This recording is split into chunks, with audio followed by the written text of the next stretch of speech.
সুকান্ত মজুমদার সহ বিজেপির বেশ কিছু সাংসদকে আটক বঙ্গভবনের সামনে থেকে গ্রেফতার করেছে পুলিশ। আরও একবার জানিয়ে রাখবো, বিজেপির রাজ্য সভাপতি সুকান্ত মজুমদার সহ বিজেপির বেশ কিছু সাংসদকে আজ আটক করা হয়েছে, বঙ্গভবনের সামনে থেকে গ্রেফতার করেছে পুলিশ। সেই ছবি দেখছেন।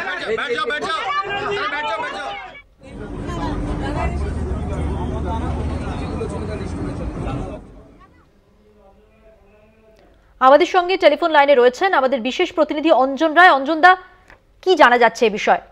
দেখো, আজকে সুকান্ত মজুমদারের নেতৃত্বে বিজেপির সাংসদরা রাজ্যের আইন শৃঙ্খলার অবনতি, মানবাধিকার লঙ্ঘন, এই শিক্ষাক্ষেত্রে এত বড় দুর্নীতি সবটার প্রতিবাদে বঙ্গভবনে বিক্ষোভ করতে যান।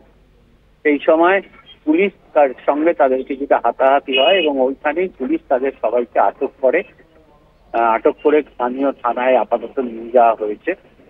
প্রতিবাদ স্বরূপ আজকের এই কর্মসূচি ছিল বিজেপির, যেহেতু কালকে সুপ্রিম কোর্টের রায়ের পর এত যোগ্য প্রার্থী চাকরি থেকে বঞ্চিত হয়েছেন, এই সবটা মিলিয়ে শিক্ষাক্ষেত্রের এই নিদারুণ দুরবস্থা, টাকা পয়সার লেনদেনে যুক্ত শাসক দলের কর্মী নেতারা, এই সবটার প্রতিবাদেই এই বিক্ষোভটা ছিল।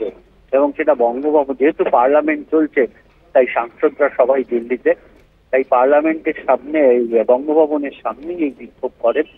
সুকান্ত মজুমদার নেতৃত্ব দেন। এই বিক্ষোভ প্রতিবাদ স্বরূপ এই বিক্ষোভ বলা যেতে পারে।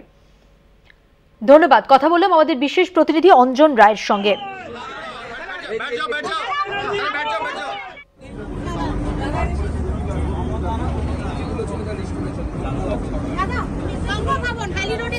বঙ্গভবন বেঙ্গল কমিশনারেটের